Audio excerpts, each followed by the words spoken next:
I'm Jim Bouchard, founder of the Sensei Leader Movement. I'm glad you're here with us for this very special program. First, I want to thank our members and clients for even suggesting it. They asked us to share some strategies and tactics to help us lead in a challenging time, like the one we're facing today with this coronavirus.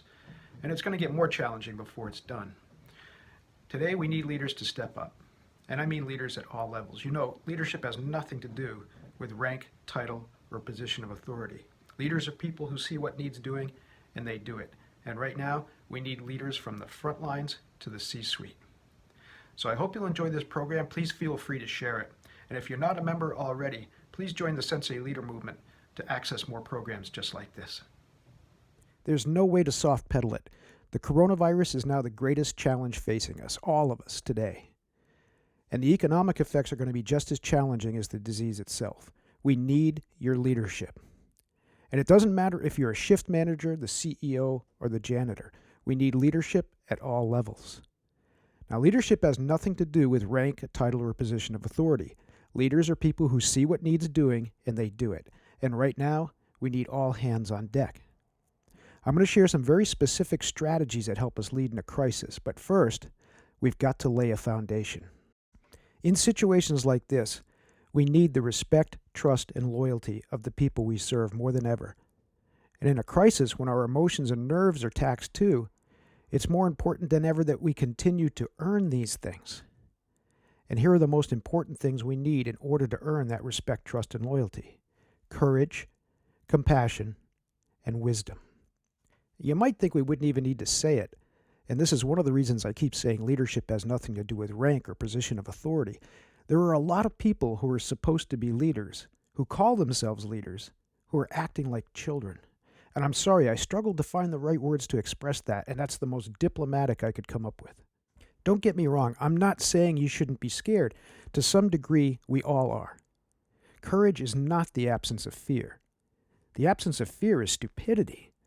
And right now, people who don't look concerned are either seen as ignorant, arrogant, callous, or just plain obtuse. And I don't mean you shouldn't tell people you're scared. In fact, a little vulnerability goes a long way in building trust. It's how you express your fears that matters. Courage is doing what needs to be done in spite of your fear. And it's managing your fear so it doesn't run away with you. Now, nobody's going to follow an unemotional robot, but they won't follow an emotional basket case either. You've got to be a calming presence. Project an attitude that says, I know you're scared, I am too, but we've got this.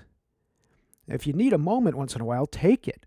Take it behind closed doors, or at least with a small group that you trust. Have your cry, but then wipe your tears, wash your face, take a deep breath, and step out with confidence. Compassion. I mean genuine compassion, which might not always be seen as kindness. And again, don't get me wrong, right now kindness is more important than ever. But you might have to make some tough decisions for the good of your people, and they might not always look like kindness.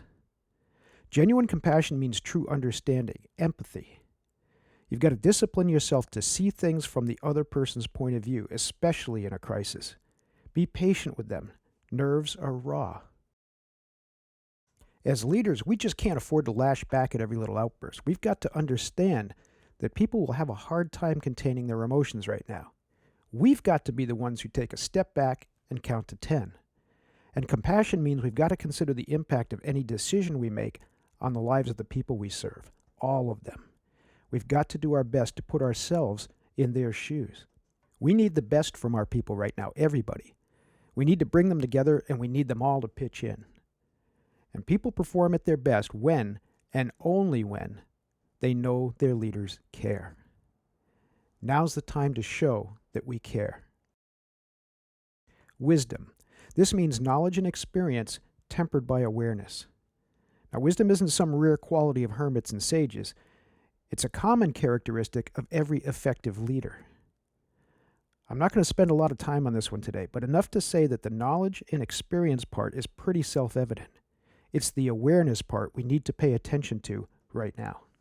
And that's what awareness is, paying attention, internally and externally. In challenging times, you've got to make sure your self-perception aligns pretty well with the way others see you. Too much of a gap can ruin your ability to lead.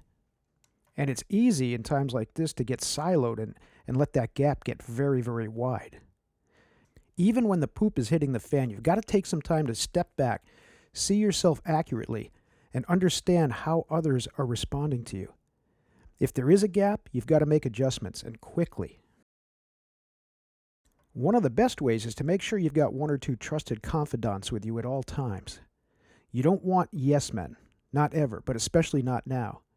You want and need a couple of people who'll give you accurate feedback, and if necessary, call you out if you're losing your way. As I said earlier, if we're going to lead effectively, we need the respect, trust, and loyalty of the people we serve. These are our most valuable assets. What can we possibly accomplish without them? We earn this respect, trust, and loyalty when we lead with courage, compassion, and wisdom. Then and only then can we get on with our job. One of our biggest jobs as leaders, and the one we're focusing on today, is to get people pulling in the same direction. We've got to get people working together so we can all succeed, and in a situation like this, to survive. And I'm not trying to be dramatic, and I'm not talking about people dying from the virus. We're doing our best, but our best isn't going to save everyone. I'm talking about how we're going to get through this and still have our businesses, our communities, and our countries. That's not going to happen if we allow our fear to tear us apart. Now, it's natural for us to look out for number one in a situation like this. It's dangerous to deny that. Our strongest instincts are for self-preservation and self-interest. That's why we need to unite people in a common cause, something that's bigger than any one of us as individuals. We need to transform me into we. And to do that, we need to inspire, empower, and guide. So how can we really inspire? Well, first of all, lead by example. There's nothing more inspirational in a crisis than a calm leader, someone who's keeping a cool head when everyone else is freaking out.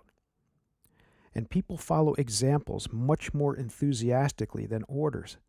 There are plenty of frantic people barking orders all over the place right now. Those people who are staying calm and simply walking the walk are the ones who inspire us. Be that person. Model the behavior you expect from others. Like wisdom, too many people think inspiration is something only a few can do. No, it's commonplace, or it should be. Think about it. Sometimes the smallest acts of kindness are the most inspirational. A friend of mine, Matt Jacobson, shared a story this week. He was in the store and he saw a man who was obviously upset and confused. Turns out the man's a recent immigrant from Africa. He doesn't speak English very well, but my friend found out that this guy just couldn't figure out how to get toilet paper. He explained that he didn't have the money to stock up, he had 3 kids at home, and the problem was the store wasn't even bothering to put the paper on the shelves. The shelves were empty, that's why he was confused, but there were carts full of it. So Matt just went over, bought a package of toilet paper, and gave it to the man. Now that's a small gesture, but that's leadership. That's compassion. And that's inspirational. Empower. Give the people the resources they need to perform at their best.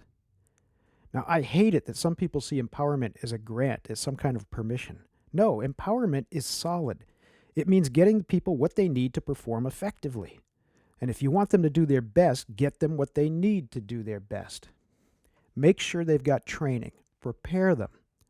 In this situation, ask for people who want to train in special procedures, like how to sanitize the workspace or how to implement safety protocols. For those dealing with people, train them how to manage someone showing symptoms who showed up for work or how to switch to remote work. Make sure they've got the supplies, equipment, and other resources they need. That seems obvious, but situations like this one always reveal huge gaps in the supply chain. And make sure they've got the authority and autonomy to make decisions and do what needs doing in the moment. That's why training and preparation are so important, but above and beyond that, if you want people to perform at their best, you've got to trust them. You got to let go of that urge to manage everything and trust people to do their best. And if you can't trust them, well, we'll have to save that for another day. And guide. Teach, coach, and mentor. I know it's hard when things are chaotic, but this is another area where you've got to make time, even in a crisis, especially in a crisis. And in a crisis, there's plenty of opportunities to teach, coach, and mentor in real time. We're all moving fast right now, but along the way, share your wisdom, experience, and knowledge with the people around you. Respond quickly with assessment, corrections, and guidance. A while ago, we did a bumper sticker about adversity. I wanted to help people shift their thinking about it, and right now we've got plenty of it, right? The bumper sticker said, "Celebrate adversity. It's your opportunity to discover the person you might not ever have imagined without it." Everything you teach right now will make you stronger on the other side, and the people you mentor through this mess will be your best leaders when it's over. All right, now let's cover a few strategies that'll help you lead with courage, compassion, and wisdom, and will help you inspire, empower, and guide the people you serve. No blame. Blame is destructive in the middle of a crisis. And take care not to blame in your own leadership practice. It's easy to do in these situations. Right now, people are angry. They're blaming the government. They're blaming scientists. When they get laid off and start struggling with payments, they might start blaming you too. And people are blaming leaders for their response. Now, we can argue whether or not the response has been appropriate to the threat. Let's save that for when this is all over. Let's focus on what we need to do as leaders to face the very real challenges the virus and our response is handing us right now. Work the problem. There will be plenty of challenges coming as this thing unfolds, and I mean work each problem as it comes. Identify the impact, focus on solutions and workarounds, face the problem head on. It's real easy in a situation like this to get overwhelmed with things that we have no control over. Focus on what you can control and try very hard not to worry about the things you can't. Now, the economy is taking a beating, for example. Whole industries are shutting down and more are scaling back, particularly those that deal with the public in large numbers. People are losing their jobs and very soon won't be able to pay their bills. What's your response? You've got to focus on immediate steps that'll be best for your staff and your customers. And you've got to consider all the angles. How will your decisions impact everyone you serve? We've got to move fast, but deliberately, thoughtfully. Get people involved at all levels. One of the biggest mistakes leaders can make in a situation like this is trying to do it alone. You're a leader. By definition, you're not working alone. And as I just said, you may have to make decisions that severely impact the lives of the people you serve. So involve them. Be as transparent as possible about what you're facing. And I mean involve everyone. In larger organizations, involve representatives from as many levels as possible. Solicit input from your clients and your customers. Keep remembering, leadership has nothing to do with rank, title, or position of authority. Everyone on your team, everyone can contribute. General Patton famously said, "Never tell people how to do things. Tell them what to do and they will surprise you with their ingenuity." Tell people you're up against it. See what solutions they come up with.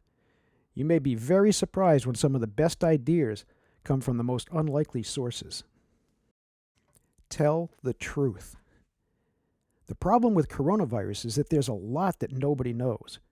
Healthcare officials are saying they don't yet understand how this virus is mutating or why it's particularly dangerous to specific groups of people or exactly how long the thing can live on hard surfaces even. These are all troubling things not to know about a dangerous pathogen. So as you learn more, share more. The only thing spreading faster than the virus are the rumors. So remember, before you hit that send button, check the facts. Make sure you're quoting a reliable source. Then share the facts calmly. Don't hide disturbing things. Just take care to frame them as something real, something we've got to face, and something we've got to do our best to address. Remember, courage isn't the absence of fear. It's facing those fears and moving forward. The best friend of fear is ignorance. The human mind hates a vacuum. If you hold back information, believe me, those rumors, conspiracy theories, and outright lies just rush in to fill the void. So just like with the virus, we can't completely eradicate false information, but the truth does act like a sanitizer and can prevent some of the bad information from spreading. And share your plans, at least the plans you have so far. One of the most selfish and I think disturbing things a leader can do is to announce that I have a plan, only to follow up with, and I'll announce it later this week. This can mean I really don't have a plan, but I want people to think I do. and that's how a lot of people will take it. Or it can mean you're sincerely trying to comfort people, to protect them. But you know about the unintended consequences of best intentions. It's usually far more comforting to share what you know, admit what you don't, and promise to fill in the gaps as soon as you can. Too often, the justification for keeping things close to the vest is to avoid panic. Nothing causes people to panic more than keeping them in the dark. So if you don't have a plan, just tell them you're working on it. Make sure you are. And that might be a great opportunity to ask for a little bit more input, to give them an opportunity to contribute. The monster in the closet is always bigger than the one that remains in the room when you flick the lights on. Create a vacuum in a crisis, and rumors, conspiracy theories, and outright lies rush in to fill the void. And some of these can be lethal, more lethal than the actual problem. You'll have to decide what facts might cause panic, and you'll need to weigh them carefully against the damage you might do by not sharing as much as possible. Think about what you say and how you say it carefully. Who you are as a leader becomes reality in the hearts and minds of the people you serve through what you say and how you say it. People are counting on you to keep them informed, good news and bad. You got to broadcast your plans, make sure people know about new procedures, and you've got to address failures and make adjustments. The best way to do this is to prepare what you're going to say. Very few people are good off the cuff in these situations, and even the best usually take some time to think about what they're going to say and exactly how. Granted, they might stay up all night doing it. Include these components in your message. Number 1, state the facts. State the problem clearly and accurately. Number 2, share your fears or concerns calmly and no blame. Remember what we said earlier. 3, reveal your plans or response so far. In most cases, it's better not to come across like you're imposing an edict. Just share what you've been thinking about so far. 4, solicit their input. Ask about their concerns. Ask for suggestions. Show that you appreciate their ideas. And 5, bring them together. Express reassurance. Tell them that together we're going to get through this. Now, you might have your moments. I'm sure as hell having mine right now. I'm just doing my best to keep these moments behind closed doors. Like many of you, my business is taking its lumps as conferences and workshops are canceled and postponed. And like many of you, I'm worried about how I'm going to meet my obligations, pay my bills, and take care of the people depending on me. Sleep is a luxury I can't afford right now, and I'm scrambling to come up with ways to adapt and overcome. I've been here before, and so have many of you. But this isn't about you or me. It's about us. Let's work together. We will get through this, and we will be the better for it. With your leadership, we'll persevere. And whether this is your first real crisis or just another one in the hit parade, you will discover new talents, new reserves of energy and creativity. You will grow as a leader and as a person. I wanted to wrap things up with some positive words of wisdom. Depending on your vintage, I'm either quoting William Shakespeare or Don King. Here goes. Sweet are the uses of adversity, which like the toad, ugly and venomous, wears yet a precious jewel in his head. And this, our life, exempt from public haunt, finds tongues in trees, books in the running brooks, sermons in stones, and good in everything. You know, situations like this sometimes bring out the worst in some people. But for us, working together, it's going to be our best. Well, I really hope you got some ideas that you can put to work today. And if you know anyone else that might find this program useful, please feel free to share it as much as you'd like to. I'd like to invite you one more time to join the Sensei Leader Movement. Our first level is free and always will be. It gives you access to many more resources, including programs like this. All you need to do to join is go to slmjoinfree.com. That's slmjoinfree.com. I meant what I said. Together, we can get through this and we'll be better and stronger for it. You know, one of the great lessons I learned as a martial artist was this little bit of information. It's called knock down 7 times, get up 8. And together, doesn't matter how many times we get knocked down, we're going to keep getting up. Thank you so much for being with us today.